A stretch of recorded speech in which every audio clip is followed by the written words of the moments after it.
Officer Ken Novak. Thank you to Mayor Ida for being here, for your continued support to the Lansing Police Department.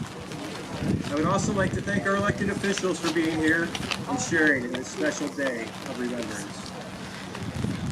Finally, we are especially thankful for all our honored guests for taking the time to come and remember Kenny.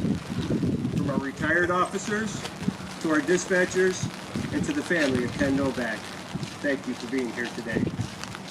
We have one special guest who is not able to attend today, to Mr. Ken Novak Sr. I know you're listening at home. We want to thank you for the ultimate sacrifice that your son made. You and your wife have remained a part of LPD family through the years and will always have a special place in our hearts.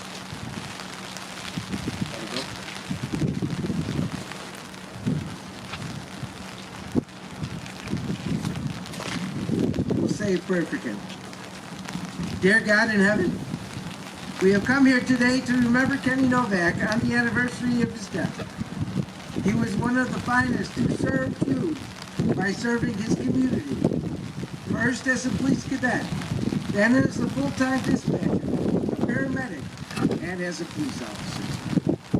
His life was given in protection of this community.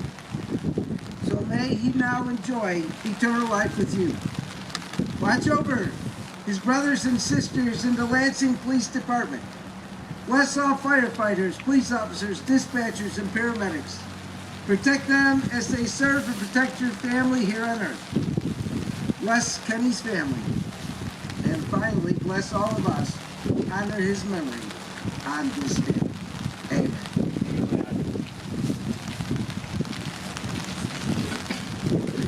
On April 8, 1992, Officer Ken Novak was shot in the line of duty. He was investigating a suspicious vehicle at 172nd Street and Oakland Avenue. At 10 p.m., Officer Novak had approached the vehicle and questioned his female occupant, who provided false identification. After returning to his squad car, a male subject emerged from a nearby wooded area and began firing 6 shots. Both Officer Novak and another officer. The other officer was able to return fire and kill the male suspect instantly. Officer Novak was transported to the Community Munster Hospital, where he was ultimately succumbed to his wounds. The male suspect, who was under house arrest for aggravated battery, had stolen a car and fled from the Indianapolis with his female accomplice. She was later found guilty of attempted murder of the wounded officer and sentenced to 27 years in prison, but was found not guilty on the first-degree murder of Officer Novak. Officer Novak had served the Lansing Police Department for over 8 years, beginning as a police cadet in December of 1983 before becoming a part-time officer in April of 1986. He served as a full-time dispatcher, a certified paramedic with the department. Officer Novak was survived by his parents and his sister Kim. I believe that it is important to tell this story. It serves as a reminder to all that our lives can change in the blink of an eye. There is no such thing as a routine call. Today marks the 30th anniversary of the tragic loss of Officer Ken Novak. This will be the first year that no active Lansing police officer remains on the force who had the honor to work alongside Kenny. That is why it is so important to have our retired officers here today to help us keep his memory alive. As I look around, I see so many familiar faces that bring back so many memories. It reminds me that we truly are all family. Some of you have been retired longer than some of our new officers have been alive. Yet you all came back here to honor a fallen brother. We all know the risks when we take this job. There is no greater profession where someone will run toward the sound of gunfire and is willing to lay down their life for a stranger.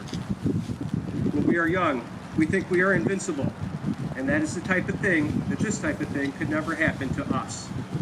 Kenny's death remains a constant reminder that we must always remain vigilant, cherish what we have in life, and live every day like it could be our last. Well, time has passed. Kenny remains in the hearts and minds of the Lansing Police Department and the village of Lansing. all of us are reminded of the sacrifice Kenny made each time we visit the police department and as we pass by the many reminders throughout our facility. To Mr. and Mrs. Novak and Ken's sister Kathy, we thank you for bringing Kenny to us. He chose a noble profession and made the most of his 27 years. Mr. Novak recently told me that when he learned of Kenny's death, they were hurting as a family and they lost a son. However, he did not realize that the police department was hurting too. They had lost a brother. Even though I never had the pleasure of working with Kenny, he will always be a brother to me.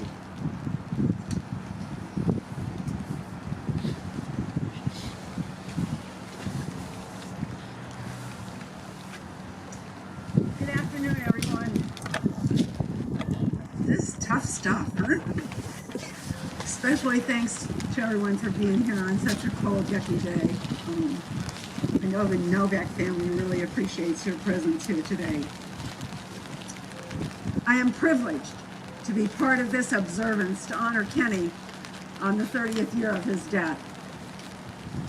We are here today to make sure that our hero, Kenneth R. Novak Jr., is remembered and honored, and to remind those that loved him that his life and memory continues on in the hearts of all of us. Kenny continues to inspire many of us. His passion to help others and serve and protect his community are goals that many of us strive for yet today. The words above and beyond are not enough to describe Kenny's drive to be a model police cadet, a police dispatcher, a paramedic, and his dream of being a police officer. In his short 27 years, he helped and encouraged so many to never stop working towards what you believe in.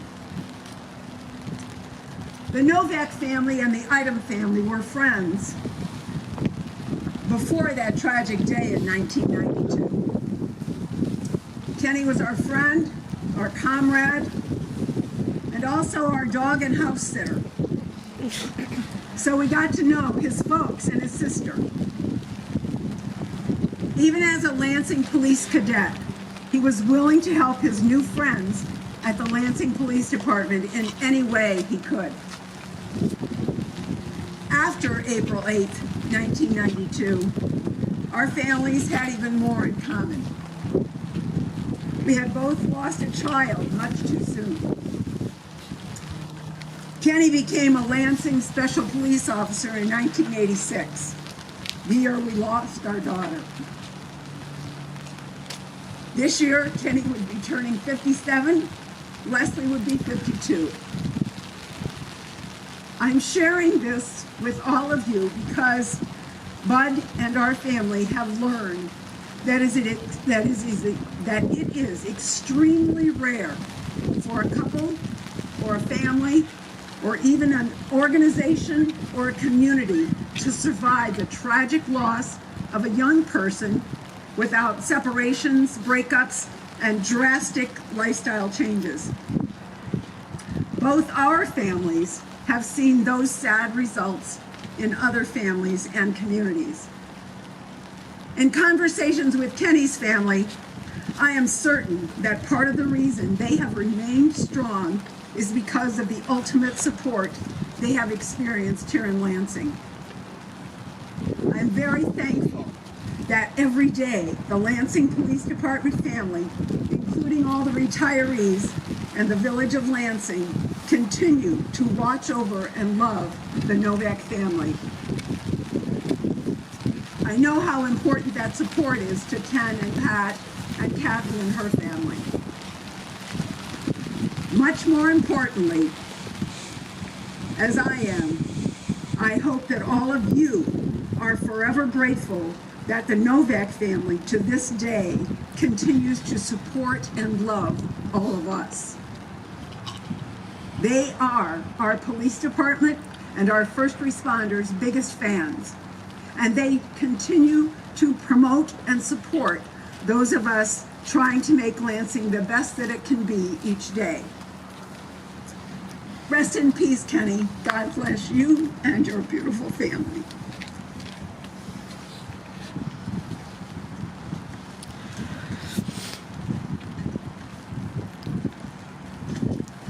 For those of you who don't know me, I am Scott Musser. I was number 255. I retired a long time ago.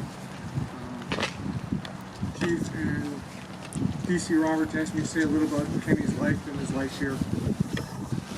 January 17th, 1965, April 8th, 1992. They say your life is just two dates separated by a dash. It's up to you to make the most of your dash. Kenny made the most of his. Mostly through his enthusiasm and his dedication he had for everything he did. He always wanted to be the police. I've heard tales from Mom. When he was a youngster, he used to ride around on his bike and he'd make siren noises, pull over the other kids and write them tickets. Shortly after he turned 16, he got to be a police cadet.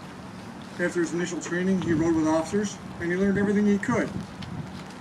He picked several officers, there was 4 or 5 of us, and he rode with us all the time. He used his knowledge to compete in several national competitions along with his fellow cadets. Lansing was always well represented at these events and always did very well. As a dispatcher, he absorbed all the knowledge and information he could.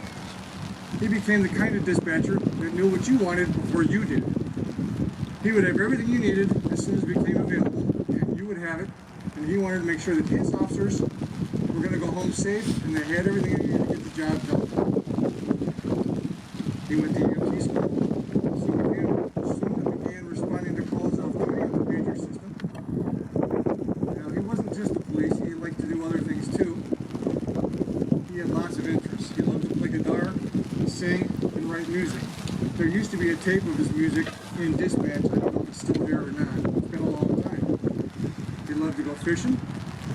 He also loved trains. Not the tabletop ones, but he had a collection of those. He loved the big trains.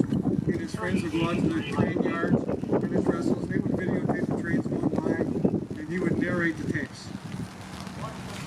Like the mayor mentioned, he was a great house sitter, a great dog sitter. He helped out many officers. And there was many times you'd see him riding around town with a dog in his car that wasn't his. I think there's a couple of summers he didn't go home at all. He was very proud to become a paramedic. His skill, compassion, and empathy gave proof of his dedication and the love of his job. He used to respond to his calls in this old gold Oldsmobile. I think it was Grandma's. Until he drowned it responding to an electrocution call during a storm and the streets were flooded. He replaced that Oldsmobile with a refurbished, retired squad car, an old Dodge Diplomat. It became known as the PMC, or paramedic call. I think even the general community can see it driving around know it was him. At age 21, Kenny realized his dream, became a special police officer. Kept up his training and riding as much as possible. He really loved being the police, but he liked to have fun at it too.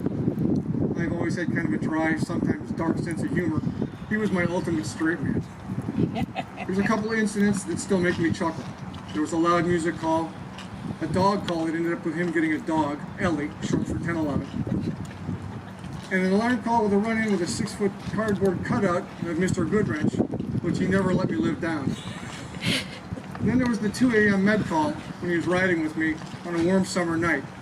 It was at one of our local hotel or apartment buildings, it used to be a hotel, 1 story, and it was set up in a U shape, and it was door, window. It was window, door, window, door, window, door, corner, and our paramedic call was in the corner apartment. Knocked on the door, something inside said he'd fallen, he couldn't get up, couldn't unlock the door. So we're discussing how we're going to get in, and he looks at the window and says, "This window's open. I think if I can get the screen out, I can get in there and I'll get to him." Okay, cool. So we get the screen out for Ken. He goes in, and it's myself, Sergeant Klain, who's our supervisor, and my wife, who is the ambulance driver. We're all standing there, storm door open, waiting for this door to open, and we're waiting a long time. It seemed like 10 minutes, but it was probably 2. From behind us, we hear, "Psst." We all turn around and look. There's Ken at the next apartment going, "Wrong apartment." It's a good thing nobody's home because I stepped on the pillow on the bed when I went through the door. Great. So we ended up making entry into the apartment, put the patient in the hospital. He was fine. Kenny finally became car qualified. He would go out at every opportunity, and he would go to every single call he could. He went to so many calls, he earned the nickname of Captain America, because he was everywhere. As time went on, he became a little less of a student, more of a trainer mentor. He would help new officers and cadets getting them off the right foot. When another dispatcher was going through EMT school, he made himself available to her to help as often as he could. Little did he know, he would be her first med call. For all you new guys, and that's everybody in the department now, I believe a little bit of Kenny still rides with each and every one of you. When you're out doing something, and you get that little knock on the back of your head that says, "Hey, stupid, don't do that," that's Kenny. Pay attention and never forget. Thank you.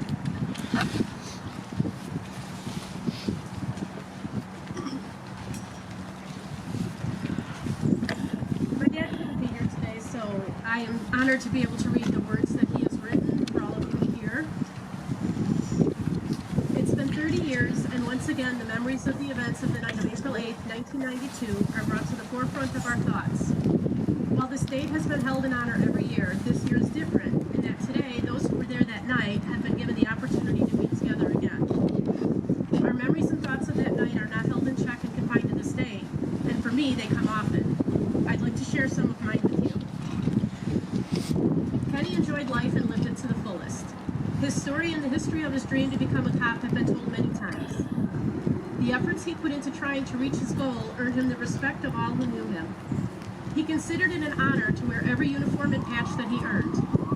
In becoming a dispatcher, a state-certified paramedic, and a special police officer, his top priority became serving the Lansing Police Department and the citizens that they protect above all else.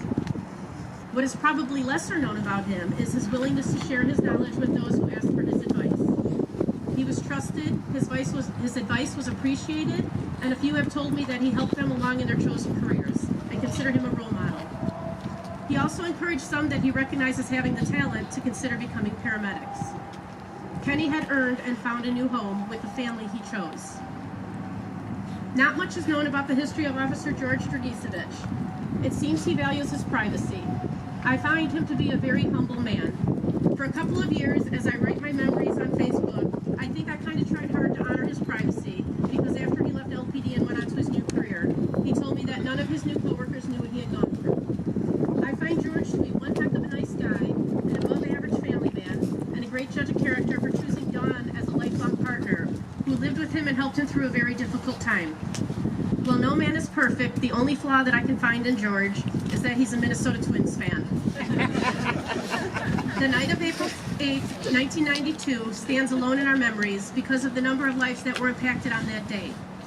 While Kenny and George were most affected by the events of that night, there were many who were forced to work under emotions that were never felt before. You can train a person to do a job, but there's no way to train them to do a job while experiencing anger or grief. These were the people who would soon become very important to me, Pat, and Kathy. George had acted way beyond the call that night. He undoubtedly stopped an evil man from leaving the scene and harming other people. In doing so, it was he who began my healing process. He was probably in surgery when I found out that Kenny didn't make it. When I asked Chief Dean Stanley if they got the guy who did it, he responded, "He went to hell before your son went to heaven." Anger was eliminated from the emotions that I would deal with in the days to come. Early the next morning, Sergeant Jack Spargo came to our house to discuss funeral arrangements. At that time, I knew I lost a son, but I had not yet realized that Lansing lost a cop. I turned down the pipes, the gun salute, and taps, thinking of my civilian family's emotions. I also chose a small funeral home and church. Jack honored my wishes, and Peter Krilich handled the logistics. Jack would continue to stop by from time to time just to check on our emotions. He became a dear friend, and he and Pete are missed. It was later that day, Pat and I had just returned from the cemetery from picking out a gravesite when I became aware that the Lansing Police Department lost one of their own. We were still in our driveway when a police car pulled up behind us. The officer got out with tears in his eyes. He hugged us, offered his condolences, got back in his car, and went back on the streets. Throughout that day, many Lansing officers came to our house to offer help and show their support. The next day, the wake.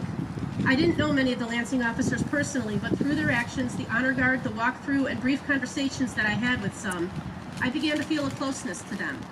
They were all hurting, but some showed strength while others let their grief show a little. It was then that I realized that I was not in this alone, and I was able to give pity rather than drown in it. Over the next few weeks, we got to know each other better, and it was during this time that I began to feel that I was part of the LPD family. For 17 years, I had cause to walk the halls at 2710 East 170th Street. At first, those halls and offices were alive with familiar and friendly faces. They were a comfort to me. In later years, a cash shortage mandated a cutback in police personnel. The guys that were there that night were offered an early retirement incentive, and they began to leave the force. Soon, those halls and offices became quiet and empty. The streets were the priority. In 2014, the Village of Lansing decided to design the village sticker for that year to honor the Lansing PD. It was Kenny's old friend, and at that time, Police Chief Dennis Murrin Jr., who requested that Kenny's star number 612 be incorporated into that design. This allowed my imagination to kick in. With every car in Lansing displaying that sticker, I kind of felt that Kenny was on the street again. The day came when Chief Murrin was the last officer left who wore the badge and the uniform on that night in 1992. Now, when an officer loses his life while on duty, invariably someone will invoke the request for the fallen to continue to watch over them. One day I sat across the desk from the chief, and it was like I could feel Kenny standing behind his left shoulder. Imagination, sentimentality, or just maybe. It is ironic that 3 of Kenny's best friends were the last to take off the badge and never wear the uniform again. On December 14th, 2020, Officer Gabe Barajas, number 269, retired as a special police officer. On December 15th, 2020, Scott Musser, number 255, turned out the lights, closed and locked the door, and retired, having the distinction of being the last person to ever serve as a police special officer. On January 23rd, 2021, Dennis Murrin Jr., number 272, retired as Chief of Police.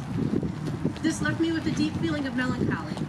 I could close my eyes and only picture an empty police station, and I allowed myself to wonder, where's Kenny?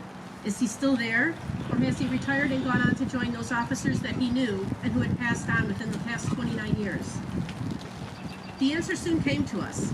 Chief Al Phillips came to our house one day and told us that out of respect for Kenny, Mr. Mark Watkins and his crew from Mark IV Landscaping had done a complete cleanup and renovation of the site we stand on today. He came bearing gifts which I presume were issued to Lansing police officers. The travel cup and the vinyl cover of the screen cleaning cloth both have the monogram of a star bearing the number 612. I recently received a challenge coin with the number 612 die-cast at the tip of the star. This, I believe, is also issued to all active police officers, and part of the rules of having a challenge coin is it must be carried at all times. Every time an officer looks at one of these items, it's possible that number 612 will remind them that the most innocent-looking situation can turn deadly in a heartbeat. Yes, Kenny is still watching over the Lansing police officers. You are gathered here today thanks to the ideas and efforts of Chief Al Phillips. My thanks go out to him for thinking of me and having the Lansing News Network, LNN Channel 4, use their skills and talents to allow me to join you in real time. My thanks go out to them for their efforts. I was asked by Chief Phillips if I wanted to speak, and I said no, I would just be happy reading my dad's words, but something happened this morning that I want to share with you all. Every anniversary, my mom, myself, and if either of my kids could make it, we do what we call the rounds. And we go to the cemetery, we go to the police station, we come here, we go to a couple places in Lansing where trees have been planted in Kenny's honor, and we go to the museum. This morning, my mom and I and my son, who is 22 and he's autistic, went to the police department, and we went inside, and he reads the inscription on the memorial wall there, and we get back out into the car, and I had the radio on, I had it turned down, and I remarked to my mom, you know, it's not as bad out here as I thought it was going to be weather-wise, and I looked up and I said, you know what, Butch, because that was his nickname, that's what I called him, I said, if you have any pull up there, keep this weather going good for this afternoon. Get in the car. I start to turn on to 170th Street, and my son says, turn it up, please. So I turned up the music, they came on to listen to music, and it was Styx, Come Sail Away. Now, for any of those who have seen the funeral video that was produced after Kenny's funeral, they had a part in the video where the police procession went past the police station on that very spot where I was turning out, and Come Sail Away was the music that was playing in the background on that video. So I actually welled up with tears, and I looked at my mom, I said, wow. We came here, got out again, my son read the sign, got back in the car, a Def Leppard song was on the radio, my son said, turn it down, please. I have to believe that my brother was telling me, I heard you, sis. And I have to believe that the cold and the rain is him going, I heard you, but I'm not going to listen to what you want because, you know, we're brother and sister. And one more thing, at my parents' house before we came here, I glanced in their backyard and I did see a cardinal out there. I don't know if any of you have ever heard that a cardinal coming is somebody from the past coming to visit, and they don't have cardinals in their backyard very often. So that just made me feel like, again, he's here knowing what's going on and visiting us today.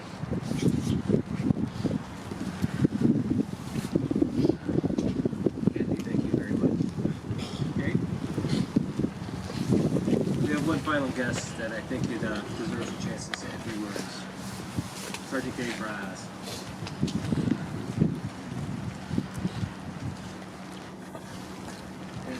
For those of you that don't know me, I'm a retired police sergeant, retired in 2018. For those that do know me, I'll keep it short, I promise. Yeah, not gonna have.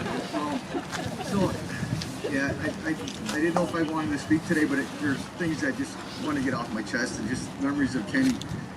When I first started here in April of 1990, 2 years before Kenny had passed, I came here as a young officer, and the department looked a lot different. It was a lot of veterans and just a few new guys, right? Quite different than today. And I got to know Kenny right away. We became friends. He was a dispatcher, a police officer. He was always working, right? Either dispatching or on the street. And that's where we crossed paths a lot. He seemed to be working a lot of shifts that I worked as well. And anytime I had being new and having problems or trying to figure out solutions or whatever I was dealing with, I'd rather go to Kenny, because he was very experienced in my opinion, and I'd go to him instead of some of the grumpy vets instead, right? It was just easier that way for me. And as time went by, initially, like I said, he was a mentor to me, but then as time went by, we became friends, and he dragged me out, and we went fishing several times with some of the other guys, the likes of George and Bean as well. And we had a lot of fun, and we started practicing a lot of softball, and he wanted to start a softball team here. And on April 8th, 30 years ago, I had gone up the street to Sport Mart here on Torrance, and I picked up a new softball mitt. And I ran to the station. There were no computers back then, there were no cell phones, so you had to go get the hard copy of the schedule. And I stopped off at the station, and as I left, I looked over by the gas pump and I saw Kenny's squad car, and Kenny's fueling up his squad. It was towards the end of the night, towards the end of the shift, and he grabbed some gas before making a couple last rounds through the village. And we got to talking and laughing and joking it up and stuff. And he was happy, smiling, because I finally got a new mitt, because when I had it really old. And we said our goodbyes. I didn't know then that was the last time I was going to see him. He probably passed away within a half an hour of that. And I missed him all these years. And when I would work, he was always present near me. I could feel it. And many times on midnights when things would slow down and things would get quiet, things get lonely out there, I'd look up into the night sky and I'd talk to Kenny. He'd talk back to me. I could feel his presence. I know that he always watched my six. He was always there. Many times in my career, with all the crazy stuff I'd get into, I know that when the hair stood up on my neck, that it was Kenny saying, Jape 269, be careful. And one of the things that saddens me as well, like I said, is that become friends. We're getting close. I know that he would have been one of my lifelong best friends, and he would have been close to my family too. And over the years, I've talked to my two daughters about Kenny and all the good things that he represented and all the experience he had. And it just saddens me that my kids never got a chance to see him and meet him and know the great cop that he was, and even more importantly, to realize that he was such a wonderful human being, a loving person. He knew how to deal with people, and very empathetic whenever he dealt with anybody on the street. And finally, Like I said, I know that he rode with me all my career, and I know he's present today because of a little sign when I saw Kathy earlier. See, when I first started here, thinking that the guys up in dispatch you'll never